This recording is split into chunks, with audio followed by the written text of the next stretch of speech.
Why is Bangladesh hosting so many Rohingyas? Where are they coming from?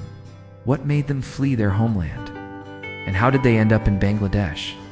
What are the effects of hosting the largest refugee population in the world? How long will Bangladesh continue to host the Rohingyas?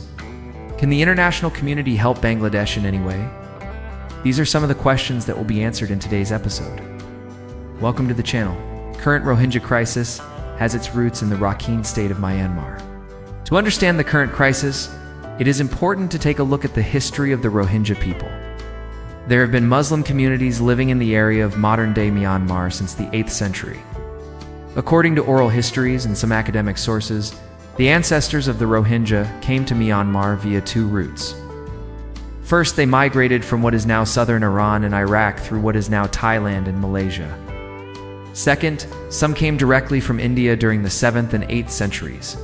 It is also believed that some of the Rohingyas are descendants of those Muslims who were brought to Myanmar as slaves during the 15th and 19th centuries by the Portuguese and British empires. Regardless of their origins, one thing is certain. The Rohingya people have been living in Myanmar for more than 14 centuries. They have deep cultural and historical roots in the country. Despite being an integral part of Myanmar society, the Rohingya people have been denied citizenship by the country's governments. This has led to a statelessness crisis, and the Rohingya people have been subjected to state-sponsored persecution, including forced labor, arbitrary arrest, and torture. In 2017, the situation escalated when the Myanmar military launched a brutal crackdown on the Rohingya people in response to attacks by the Arakan Rohingya Salvation Army, a Rohingya militant group.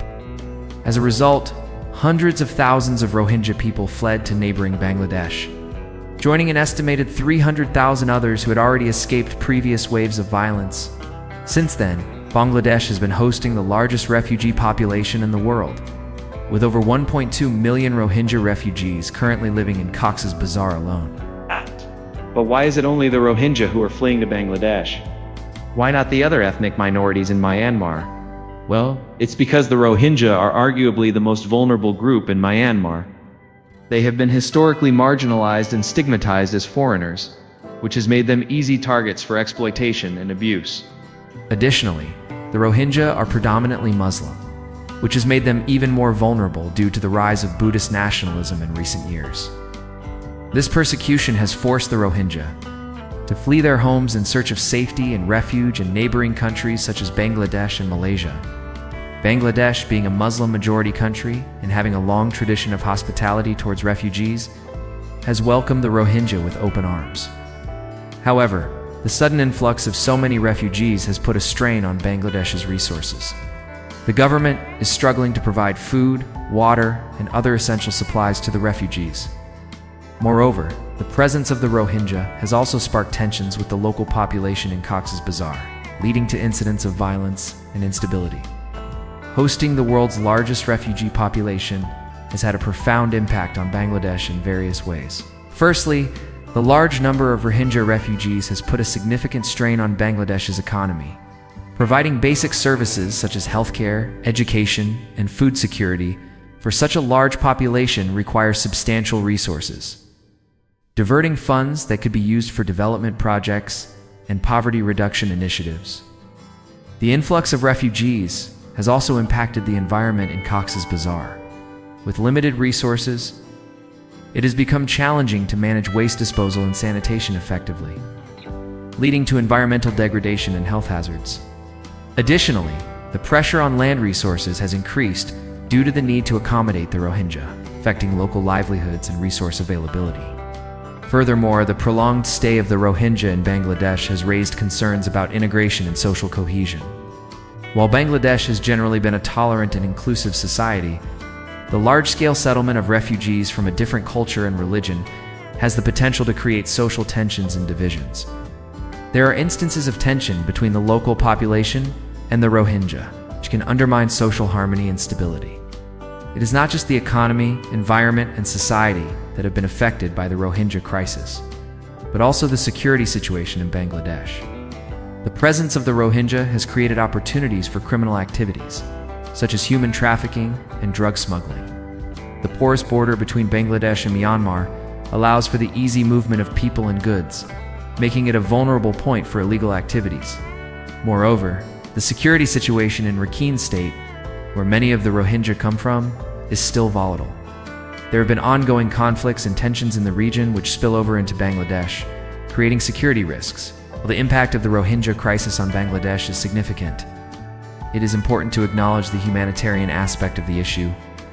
The Rohingya refugees have fled persecution and violence in Myanmar, and they are in desperate need of assistance. Bangladesh has shown remarkable generosity and compassion by providing refuge to these people despite its own challenges. So what can be done to address the Rohingya crisis and alleviate its impact on Bangladesh? First and foremost, there is an urgent need for a peaceful resolution to the conflict in Rakhine State.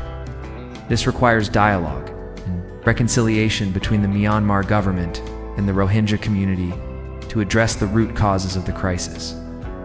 International organizations such as the United Nations should play a crucial role in facilitating these discussions and ensuring a peaceful outcome. Secondly, the international community must hold Myanmar accountable for its role in creating the Rohingya crisis. The UN Security Council should impose targeted sanctions on individuals or entities responsible for the violence and persecution of the Rohingya. Thirdly, there should be a concerted effort to promote sustainable solutions for the Rohingya refugees. This includes providing humanitarian aid and supporting initiatives that focus on self-reliance and local integration within Bangladesh. Finally, the international community must work towards addressing the root causes of the Rohingya crisis, including religious intolerance and discrimination. Promoting interfaith dialogue and understanding can help create a more tolerant and inclusive society in Myanmar and Bangladesh.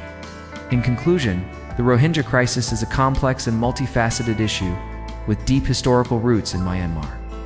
Hosting the world's largest refugee population has put a significant strain on Bangladesh's resources, and the government is struggling to provide adequate support and services. The impact of the crisis extends to various aspects of Bangladeshi life, including the economy, environment, society, and security. While Bangladesh has shown remarkable generosity and compassion by providing refuge to the Rohingya, the international community must share the responsibility. Resolving the crisis requires a collective effort to find a peaceful solution to the conflict in Rakhine State. Hold Myanmar accountable for its actions, promote sustainable solutions for the refugees, and address the root causes of religious intolerance and discrimination. Only through collaborative action can we hope to find a lasting solution to the Rohingya crisis and alleviate its impact on Bangladesh. Now let's see what we can do to help the Rohingya and Bangladesh. We can start by educating ourselves about the Rohingya crisis and raising awareness in our communities. It's important to understand the historical context, the current situation, and the various factors contributing to the crisis. By increasing public awareness, we can build empathy and mobilize support for the Rohingya. Secondly, we can support reputable organizations that are working on the ground to provide humanitarian aid to the Rohingya refugees. These organizations are often involved in providing essential services such as healthcare, education, and food security.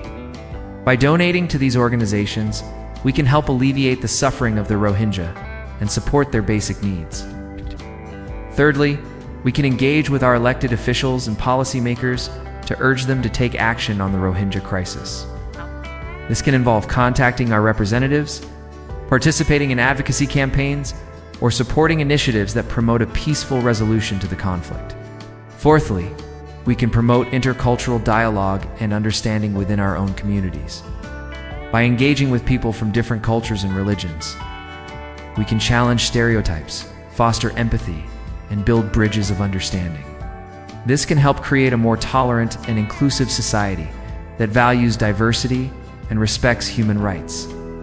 Finally, we can support businesses and initiatives that are committed to ethical and sustainable sourcing. By choosing products and services from companies that prioritize fair labor practices and environmental sustainability, we can contribute to the economic well-being of the Rohingya and the host communities while protecting the environment.